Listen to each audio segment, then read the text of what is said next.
Knittergy, and we're on episode 4. And I'm Inbal. I'm the designer behind the Knit of the Dragon, and with me are my friends. Hi, I'm Jenn. I'm the designer behind Synapticstitches.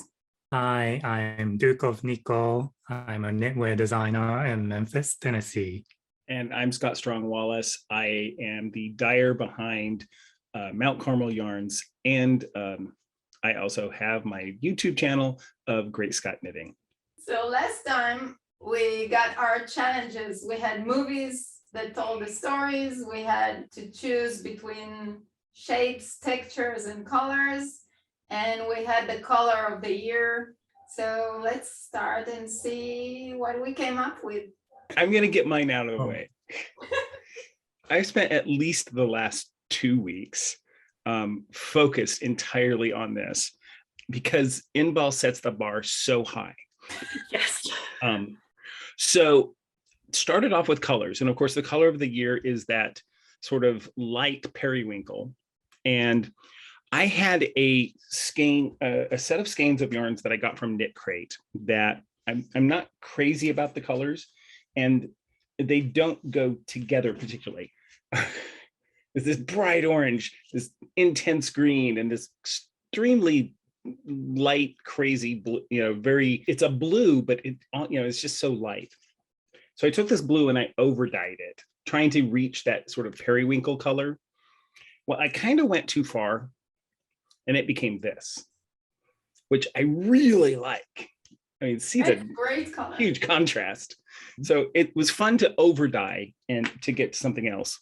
And then the green was, these two intensities are very similar. So I over dyed the green to something a bit deeper. Not overly deep, but a little bit more. So I wound up with, this is my color palette, which is entirely different from what I had decided on. But it's beautiful, really. Yeah, it's just so much fun. And that pop of orange is just so crazy. So I started with the orange, and I decided I wanted just to have some mosaic. So I brought some mosaic in. Nice. And that orange, there's a pattern to that. It's a cable, but it's a 3-stitch cable. And so the cable is formed by slipping that first stitch and then pulling it over on one of the rounds to cable it over. So it's really fun. So I just kept that pattern going so that the mosaic starts with bringing the blue in, and then the blue takes over and it goes into that. It's beautiful. And so it goes into the green, and then back into the orange, then back around to the other side. So you made a scarf. So I made a scarf. Wow. An entire scarf. So the movie that had spoke to me was Groundhog Day, where you have this person going through the same thing over and over and over, sometimes willingly and sometimes not willingly. His process of change and his process of growth was not always willing, but he eventually got to it. So for me, I mean, we're supposed to be having something that helps them on their journey. Of course, he was in a cold climate, so what's more helpful than a scarf? And merino alpaca silk. I mean, it's warm, it's nice, it's luscious. But that idea that, having that repeating pattern that isn't always the same and yet is kind of as a reminder that life is cyclical. You have things that are going to come up over and over again, and you have an option of being different in that new situation as you learn new things. And he eventually learned enough new things to break the cycle of repetition. So it's a reminder scarf to be willing to go through the same things over and over, but break the cycle at some point with new knowledge. It's beautiful, really. It's great. Tell us a little bit about the design process. Like, how did you feel and how did you get through it? When I design on the needles. So my first thought was to do a shawl, because that's my favorite thing to knit. And I started knitting it, and I was like, well, I'm not seeing Bill Murray in a shawl. So I had to sort of shift into a scarf because I had started out with an asymmetric shawl pattern. I decided, oh, well, I'll just take that asymmetry and keep it going, but just make it into a scarf instead of. And it made doing this pattern extremely difficult because I was always adding stitches on one side and taking them away from another. So that makes, doing mosaic really hard. So I was like, okay, this is just not working for me. And it looked wonky. So I shifted and said, no, we're just going to do a standard scarf. And then I was like, I need a 3-stitch rib. Where could I find one? And then I found something online that was like, oh, hey, that'll work. Once I got past the beginning part and through this, I knew exactly where I was going. And I was just then knitting from that point forward. And I didn't even start with this as the mosaic. So it was just a constant iterative process of knitting for a while, looking at it and going, nope, that's not it, and going back and starting over. Getting to the point where I know what I'm doing is hard. And I'm not sure I don't know what real designers do, but that's how I go through it. It's like I go and it's like, this is the process. What you describe is totally the only difference between what you went through now and what you're gonna go through on the other project that you're gonna make is the frustration part. Because once you realize, okay, this is the process, then you don't get mad at yourself for ripping out and that you don't. Oh, it's not a thing about getting mad. It's just a thing of, oh man, that's not it. Yeah. And I think what gave me the pressure this time was an aspect of deadline. Yeah. It's like, I got to come up with something. So, it's like, I mean, but there is an aspect of having a deadline that does push you to do something. Even if it's not something absolutely mind-bogglingly amazing, having a deadline does push you. So having deadlines, having particular rules you need to follow, I think takes away the choices, because sometimes when faced with 100 choices, you don't know what to choose. For me, when I have someone is going to say do whatever you want, I don't know what to do. I'm like, exactly, because then it's all the choices. It's like, right. well, give me a boundary, give me a color, give me something. The structure, yeah, something, some anchor to hang on, and then everything can form into that anchor.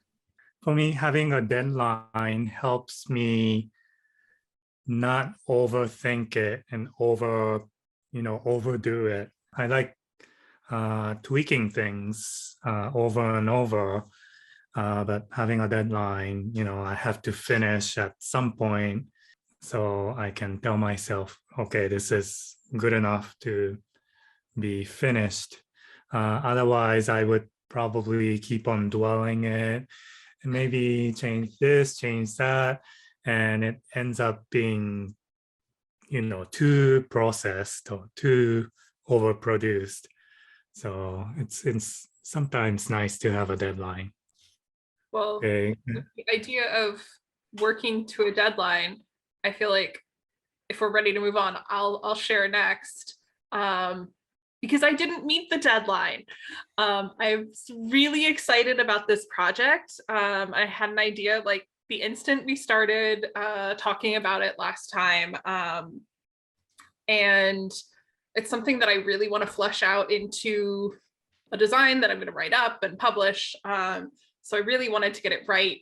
And for me, part of that was having the right yarn. And I thought this idea fit perfectly with the yarn from a dyer who I've really been wanting to collaborate with for a while. So trying to communicate with them and get the yarn and get that all worked out has really slowed me down. So I don't have the final product yet. Hopefully I can share that with you guys later, but I do have swatches and sketches to share. So my swatch was just, I had this idea. I wanted to see if it could work. It's not exactly how it will finally be, but it's the general idea. Wow. So I was inspired by the movie Wild, which I'd actually read the book that came before the movie, and the idea of new beginnings and the tree sort of came with this tree of life sort of idea. And with textures, we showed all the cable pictures, and it seemed like the perfect opportunity to work in some brioche cables. So all of these places where the tree branches cross over each other are brioche cables. So the trees worked entirely in brioche. Farther down towards the base where the branches are thicker, it's double brioche. So this is the sort of proof of concept, can I make this work swatch. And it's gonna be a shawl? It's gonna be a shawl. And I actually did a sketch. Let's see if I can get Zoom to show it. So, Wow. so the idea is sort of a sunrise in the background. So again, going with that theme of new beginnings, a new day, and then doing the tree in the periwinkle, sort of like a misty morning. So it's gonna And be then variegated let me see background? that. It's gonna be variegated background from, like, the yarn is dyed from It's a yellow. gradient yarn. Yeah. Yep. Oh, that's And then I do the border is going to be a brioche leaf pattern. yeah. So Wow. that is my plan.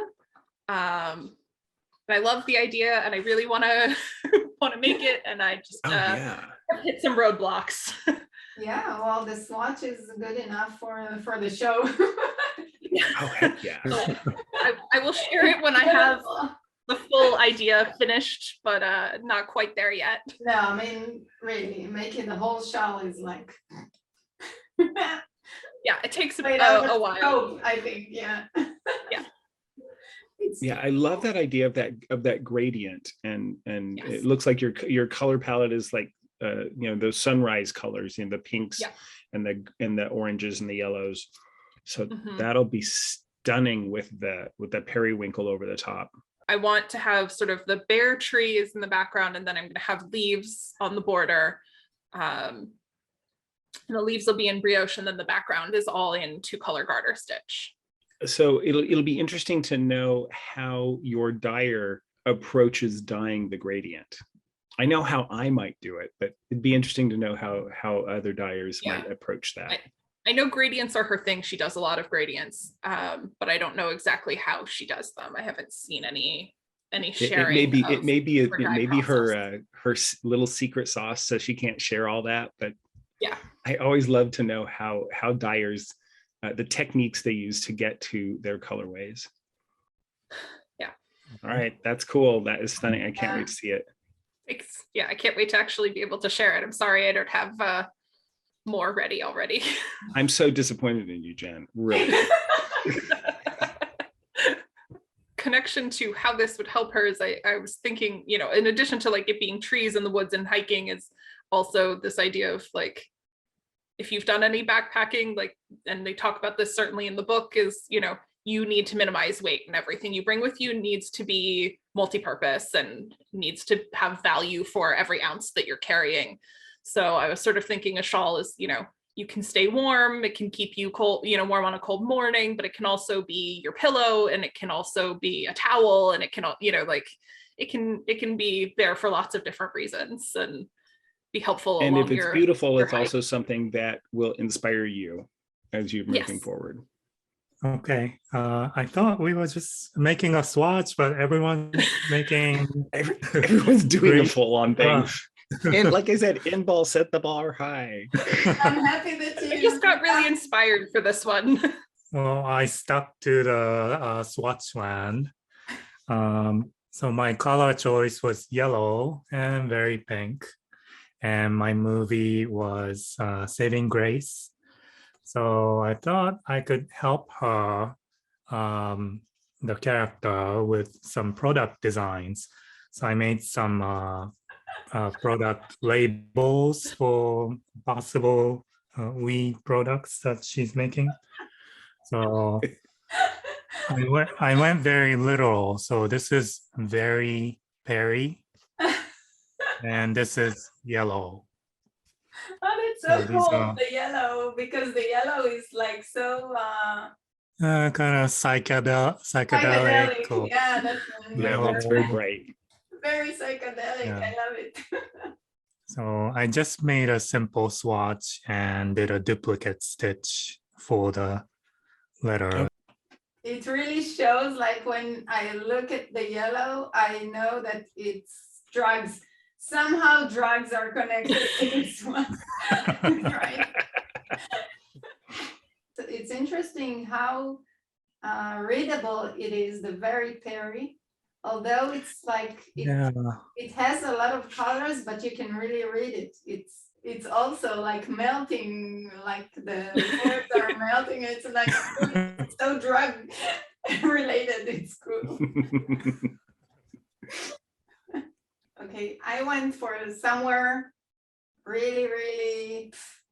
I went psychedelic, but really psychedelic.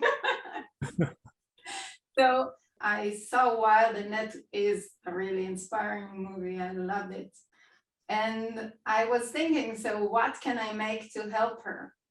And like you said, like it's cold, so maybe like anything that's warm can help her. But I said, no, that's the obvious. I want to go like further.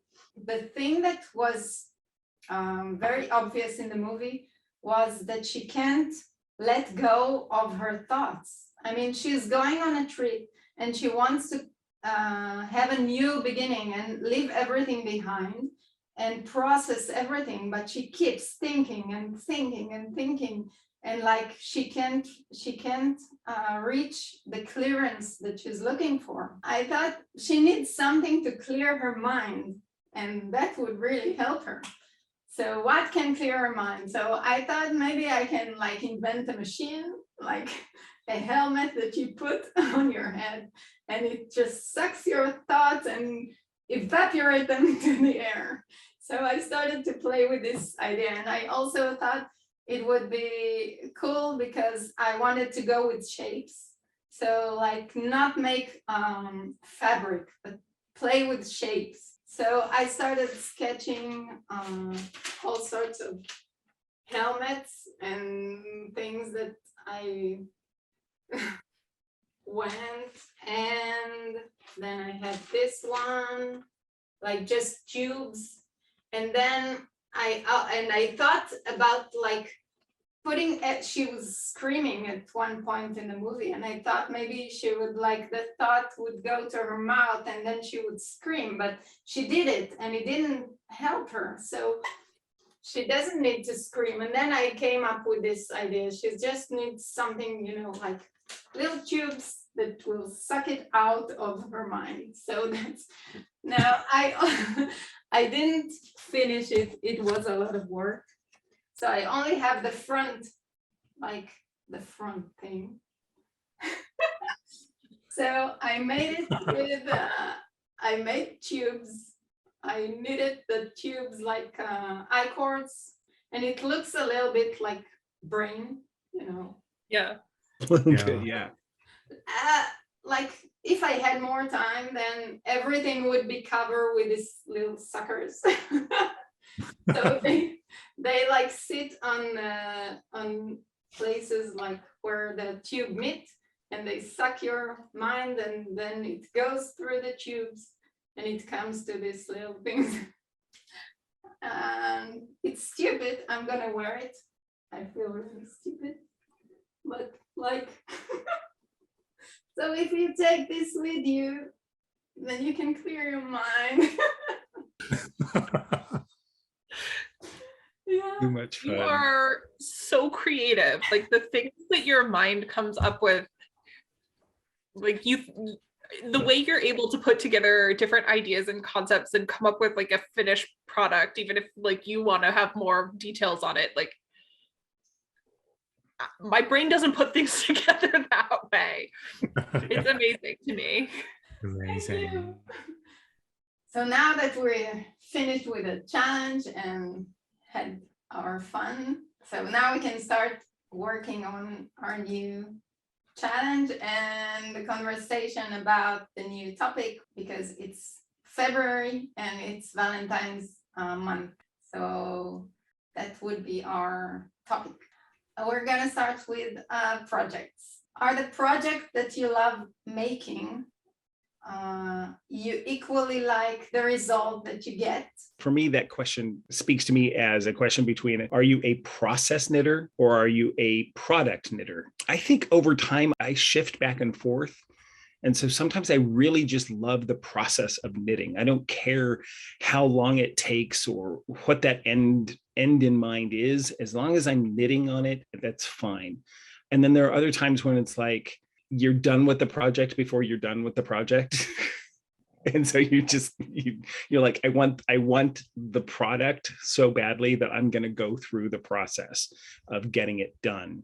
And there are times when it's like, I loved the knitting of it more than the end result. And for example, I mean, I like my Shalography, but it's a little wild, but I loved the process of knitting it. There were so many interesting things about knitting it that I was constantly working on it. So there are times when that's the case, where I just loved the doing of it so much, but the end result, you're like, And then there are also those projects where you're like, it's the slog of just constantly going around and around. And I know some people are like that on sweaters. It's like, they get to the sleeves and they're like, I'm so sick of this sweater. If I could just put it down and never touch it again, I'd be happy. But then they get the final product and they love it. Sometimes it's the yarn you pick for the project. It's like, if it's an interesting yarn or it feels really great, you just want to keep knitting with it. But then sometimes you're maybe working with a yarn that's really scratchy or splits a lot and you just want to be done. I'm similar to Scott. I like both the process and the product. I try and wear all my knits all the time. So I kind of am switching back and forth between being a process knitter and a product knitter. But I find that one of the things that pushes me to not like the end product is sometimes I'll pick a yarn because I want to work with the yarn and I make a project with it. And when I'm done, I realize that really wasn't the right combination of yarn and project. And it was fun to work with that particular yarn, but the end result, like, I picked a crazy yarn and then did crazy brioche with it. And it's just muddy and you can't see the result. So those end products I'm not as happy with as I was the actual process of making them and getting to work with something beautiful. I feel like the one where I sort of go the opposite is like, I get bored. I hate miles and miles of stockinette. You give me a sweater with, a beautiful color work yoke and then the entire body is solid stockinette and I'm going to get really, really bored. But I might love wearing the finished product and love having that sweater. Before I started designing, I hated knitting the same project twice. I would never knit the same pattern twice, except I've done it maybe 3 times before this. And it was always a slog and I really did not like it. And now that I've started designing, I've had reason to knit multiples of the same project a few times. For example, the sweater I'm wearing and the sweater that's behind me. And it doesn't bother me when I've designed it myself. And I feel like it's almost as if like the first one is the creative process and I'm coming up with the plan and I'm coming up with the idea. And then the second one is like, it's the first time I've knit the pattern. But the third time is I'm on the 4th time of my other sweater and I'm ready to be done. I don't want to make it anymore. I am bored. Yeah, when brioche becomes popcorn knitting, then you've done it too much. For me, the process of knitting is very much connected to the end result feeling of the end product. So if I enjoy knitting something, I automatically like the end result. So it's very simple for me. If the pattern is boring and I don't enjoy knitting, I don't like the end result. So would you stop? Like, yeah, sometimes in the middle and just leave it or rip it out, or? Sometimes I just stop and it becomes an unfinished object. There are some projects that's been sitting for years and years, and I haven't Rip it out. Yeah, reclaim the yarn. It's Yeah. okay. Talk to a lot of knitters that are that way. If they get into the middle of a project and they're just like, I hate doing this.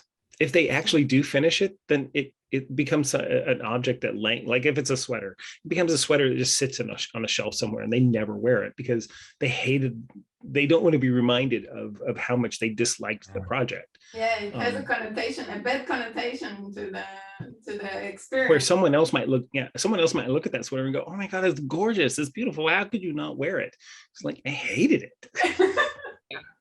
And I find I have that sort of in the opposite direct. I don't know. It's sort of a weird experience. I'm reminded of the first sweater I ever knit. I made while my father was in the hospital with cancer, and I was sitting at his bedside knitting it.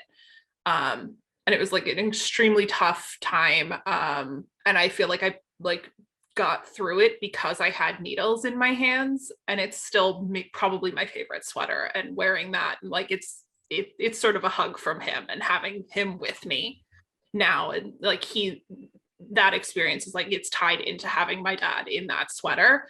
So like I don't know, it's not necessarily always a fun thing to knit, but like there's a lot of emotion tied into that, and it was a very like intense experience, and having that connection like really I find that to that garment. That happens to me all the time with knitted objects that I've had in the past. I'll pick them up and I'll remember I'll remember movies that I was watching while I was doing it, or a book I was listening to, or the memories that get tied up in doing this. Like if I live another 30 years or 40 years, I'll pick this up and I'll remember you people, and I'll remember this process and this experience, like it was yesterday. And it's so tied up in that, our memories are so tied up in the process. I'm a big proponent of mental health. I have a therapist, and one of my previous therapist in my last state that I lived in was a big fan of looking at my knitting, and she would ask me to bring in all my projects, and she's like, I can see a chronology of what's going on with your mind and your emotional state based on what you're choosing to make and how it turns out. Yeah, you can see your life experience going through your projects, and even it's reflected in the knitting itself. Like when I made this little suckers of the helmet, I started with watching, I don't know if you watched the movie Mumbai Hotel, I think, and it's terrorists that take out a hotel and kill everyone, and it's so realistic. And I was like looking at what I'm doing, it was like really ugly, it came out really tied out, and I couldn't knit. I stopped the movie, I couldn't see it. And then I put something like relaxing, and everything just relaxed. I find that emotion messes with my tension. Yeah, I was trying to knit a colorwork sweater while finishing my dissertation, and I think I swatched for it 4 or 5 times, and every swatch the tension was dramatically different. And I finally had like a friend be like, you need to put this down and stop trying to knit this for now and start over after your defense is done, and then you might be able to make a consistent project. I was like, oh, okay. I wonder how many people do face the situation, especially of working with things where tension is a critical issue, that they start working on a project and they find that they are struggling with it so much. It's like, well, what's going on in life? Might that not be the reason you are having trouble with color work? It's not that you can't knit color work, it's that you're not in the right spot in time and in emotion to be able to do it. Right, like when you have a certain mood, then you can't do certain things. Like you don't want to knit something complicated when you're stressed. So you can say that if you see that you're struggling with the knitting, maybe something is bothering me, maybe something's going on. If you see that you're having troubles knitting something, stop worrying about the knitting and think about what's going on in here. Yeah. And maybe then if you work through that, then the knitting will take care of itself. I also know people who swatch like situationally, not just like, oh, I need to swatch with the right needles and the right yarn and whatever, but also say like, okay, when am I going to be knitting this project? Is it only going to be a before I go to bed project? Then the swatch has to be knit before I go to bed. Or I know someone who has like 2 different projects going, and one is if I've had a glass of wine knitting, and one is if I'm not having a glass of wine knitting. Exercise number 1. We're going to see just 3 different photos related to the Valentines. Woohoo! And each of us is going to select just one color palette that he likes. One will be the soft, like more pastel kind of colors, or do you want to go with a harsh contrast with a pop of red and like dark brown? Or do you want to go with many colors, like the contrast between the purple, dark purple, and yellow and green? What's your Valentine's? Are you the flower romantic, or do you like the sugary chocolate thing of Valentine's, or do you just want to Drink. drink? Just gonna drink.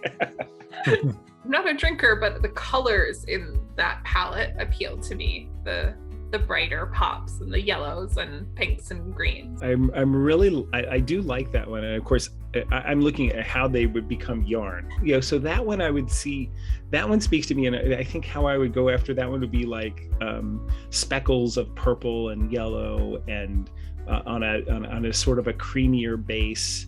But I also love the flowers with those very light pastels, and I could see that one being a non-repeating variegated with just the shifting tones of oranges and pinks. But of course, the very first one I saw was the chocolate cake, and I was like, I'm hungry. Some sugar. My husband loves chocolate, so since this is Valentine's, I pick what my husband likes. I think that I would also go with a chocolate, because I have to say that brown is a color that I never gravitate towards, but I'm gonna go for it. Just because it's not something that and with a pop of red, I mean, that's a really nice color combination. So that was the first piece of the puzzle. And now we're gonna talk a little about pairing techniques, because Valentine's is pairing. And so would you go with pairing like different types of techniques, like cables with color work, or lace with color, or cables with lace? I love pairing cables and lace because they seem like polar opposites. Cables are that heavy thickness, and lace is that's supposed to be the light and open and airiness. And the other thing the other way I toyed with on this project was doing color work with cables and having two-toned cable work, and that was too much for me. I'm not a big fan of cables or lace, so I usually tend to stick with color work with just a little bit of texture. I haven't explored much about combining colors with cables or lace. I like doing those things, combining all the techniques into one. I think we've seen that, my brain just needs to put everything together at once. Maybe it's too much for some people. Like my new hat pattern, which we talked about a couple episodes, it's actually coming out this week. Hooray! Yay! That uses brioche, cables, and color work. Like Scott said, I guess I haven't knit many of them, but I've seen a number of patterns that put together cables and lace, and I really like those.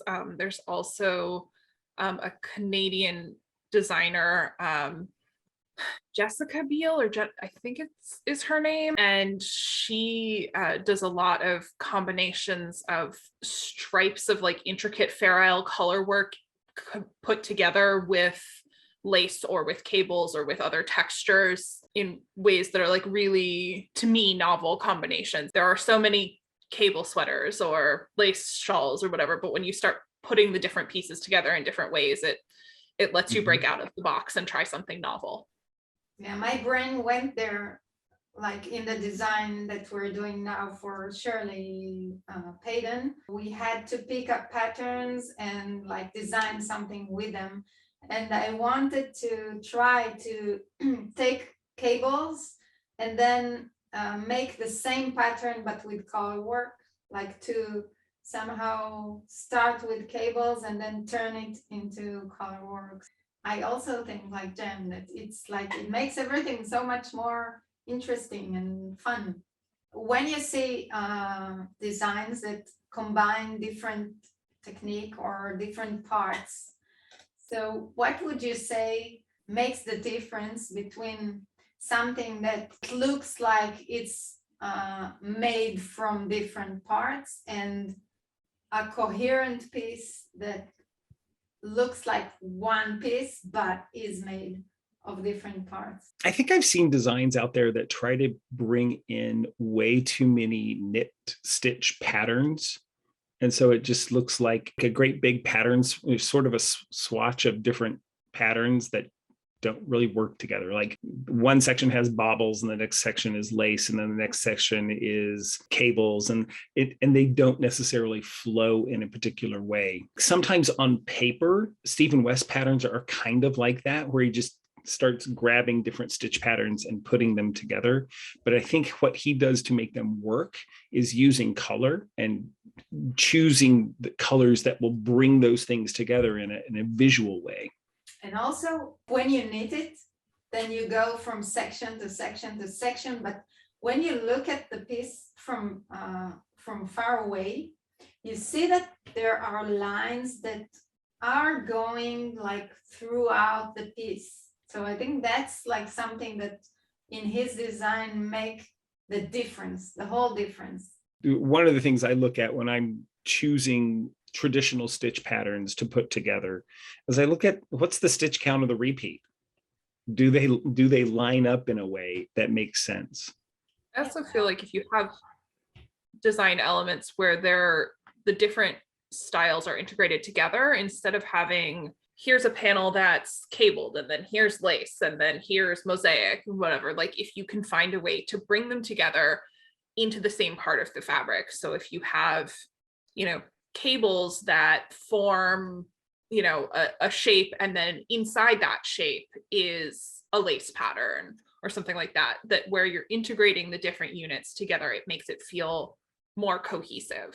Some element needs to be repeated in all the section, like if it's a shape, if it's a color, an element or something. Next piece of the puzzle is motifs. I was thinking, if we're talking about Valentines, it's more than one. It's at least two or maybe more. And I was thinking, like, how can you play with motifs? And there are several things that I came up with. You can play with mirroring.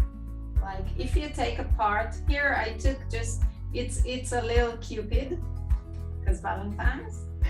So I took just a little part of the Cupid. And then when you take a little piece and you just mirror it horizontally and vertically, and then you start getting interesting shapes. It loses the context of the whole thing and it starts to become a really motif of something. And you can multiply, like just take the whole thing and multiply it. You can do it in a round or, like in a row, in a column, or you can like take it and scale it down or up and have one piece contain the others. And if you have like other ways you can think of, like turning one thing into many things to play with as motifs. I'm sure that when you get your motif, then you're gonna play with it and see what result you like most. I think that when you're stuck with ideas, it's a really good exercise to play with and get something new. When you overthink something, you can just play with the shapes and let it flow to somewhere new that you didn't think about. So if we talked about pairing techniques, so how do you feel about pairing yarns together? Pairing yarns together is something that I am starting to get into. And I've started getting into it from a color work standpoint. So something you can do is pairing two colors of yarn together. And when you knit with it, you get a blend of that going on. What I haven't done much of yet that has become very popular is bringing in mohair and holding a strand of mohair lace weight yarn with your fingering weight yarn to give that, oddly enough, the term is fuzzy because it fuzzies up the color. Like if you bring in a little bit of a black, you've had a really bright orange, it's going to tone that orange down. I think if you want it darker, you'll go with a black. And if you want to keep it like maybe lighter, but toned down, you go with a more gray. Yeah, for my challenge, this very the duplicate stitching, I'm holding two different strands of yarn. Oh yeah. Yeah, purple and pink and gray and white. So it kind of adds a little subtle nuance to the color and makes it interesting.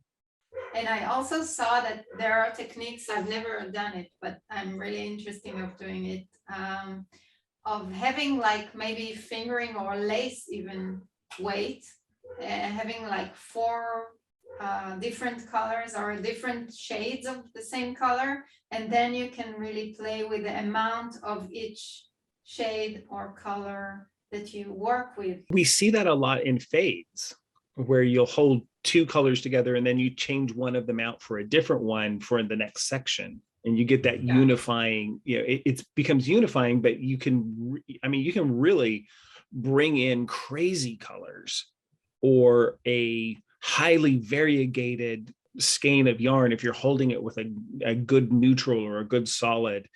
That it's another way of using highly variegated yarns as well in a project. Yeah, I made a sweater that's kind of like my crazy scrappy project that was all done entirely out of leftovers from other fingering weight shawls and scarves and things that I'd made.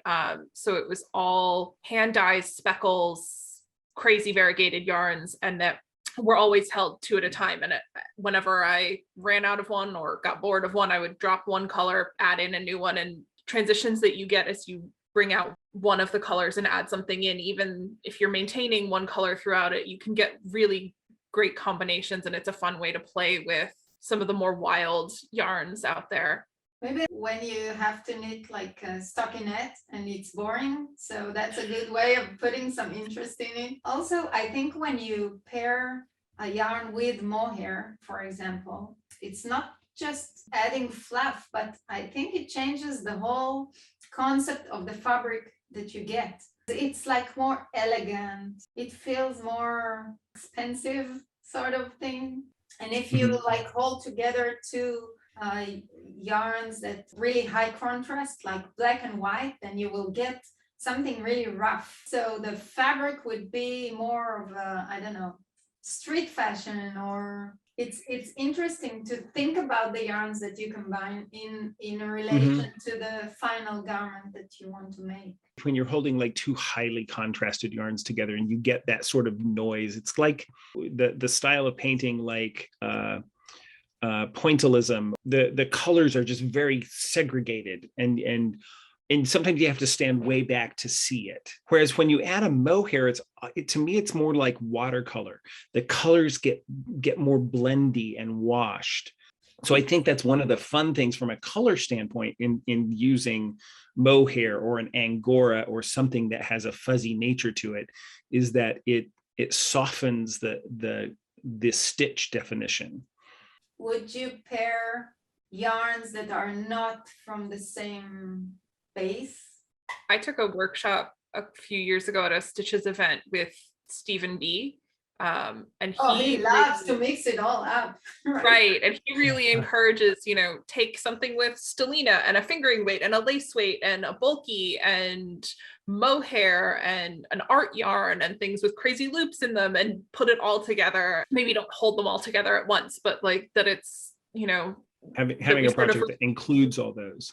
Right. And we really like tend to restrict ourselves to thinking like in a, all the things need to be the same weight or all the things need to be the same kind of fiber, and that you can get really cool effects if you combine different bases, different kinds of yarns, different weights of yarns. Yeah, I think we should experiment a lot more than we do. There is so much more to achieve. Because of the Knit Along with Shirley, I found myself watching a lot of fashion shows like catwalks, and I see that some things are so weird, they're like breaking all the rules of garments, like what? The hands are very long, or the torso is very short, and like it's all over now. That's one of those areas of like in like a singular project, say a shawl that uses multiple colors, choosing one color in one base of yarn and choosing the next color in you do a merino in one and then the next one is silk. I become very uncomfortable with that, and I don't know why. The nature of the different fibers, if they're not used together in some fashion within the garment, that you will get interesting tension issues that may not have been accounted for in the pattern. Yeah, but if you swatch, then you would know that if you want the same width of fabric, then maybe you need to add stitches when you go to the other type of yarn. And that's great if you're the designer. But what if you're someone that's picked up a pattern that simply, it was intended for, a merino based fingering weight 4-ply yarn. And so you choose to go with a 2-ply silk and as one of your colors and a merino 8-ply for the next one. It's like you are adding on to the design by choosing to expand the potential of bases, not just color work, but simply the base you use. I mean, when you think about it, you become the designer of, when you make those different choices. Yeah, but if you swatch, then you know what to expect, and then you can take a look at the pattern. And maybe you make some allowances for that. Right. Yeah, you see that a lot with art yarns, though. And I'm not a big fan of art yarn for myself, but I appreciate the nature of them, where you have different things spun into the yarn. I appreciate the idea behind it. I think they can be very pretty, but it doesn't lend itself to the kind of knitting that I prefer to do. Yeah, I can't imagine brioche with knit collage. Oh God, no. That would never work. That's a strictly stockinette stitch sweaters. Yeah. Let's go to the last part of the challenge, and that's materials. Now, here's a surprise for you. Because on the next challenge, we're gonna add something to the knitting. Pick one material or technique that is not knitting, and we're gonna somehow add it to the challenge. So it can be painting, it can be paper, and it can be fabrics that are not knitted, just pieces of fabric. I'm gonna see how literal you're thinking with this. But the painting, the idea of painting definitely appeals to me as a dyer, because there are several dyers out there that dye sock blanks. And what they'll do is on that sock blank, they will paint with the dye an actual image on the sock blank, and then you buy the sock blank and knit something from that, and so you get this very non-repeating colorway that comes out. So you get this interesting sock or whatever. So that is a very interesting concept to me. Or are you thinking more literally paint? Whatever you want. However you want to take that. Okay. Yeah, yeah. This is an interesting twist. Yeah. So you're gonna think about it. And I think the theme should somehow be like Valentine type of thing. Love, romance, Take it however you want. coupling. Okay, now you said coupling, so I had another idea. For the finish, how about making this somehow a couple challenge? Like we are going to divide to 2 and 2, and each couple is going to make something like, of course, we're not going to meet and do one thing, but the pieces should be somehow related and make a coherent idea. So I'm not gonna pick we're gonna pick it by chance. So I made 4 parts here, and the 2 first names are going to be the first couple, and then Duke, I will let you pick the first color. Don't pick yourself, Sam. You can pick yourself. The red heart. Okay, and Jen, pick the second one. The yellow. Did Why am I put the laughing? same pairs back together as last time? Oh, okay. You and Jen. We each picked ourselves again. Yeah, you each pick yourself. And so, like last time, I guess this is like you always go together, and Scott and I always end up together. So this is going to be a dual challenge. I have no idea what to make of it. Okay. All right, cool. Challenge accepted. Okay. For all the viewers, if you want to participate, we do have a group on Ravelry, which no one puts anything in except us. So you are invited to make the challenge with us or not. And you can like us if you did like the show, and subscribe and see the next challenge and what we're going to come up with. Okay, so bye. Bye. Bye.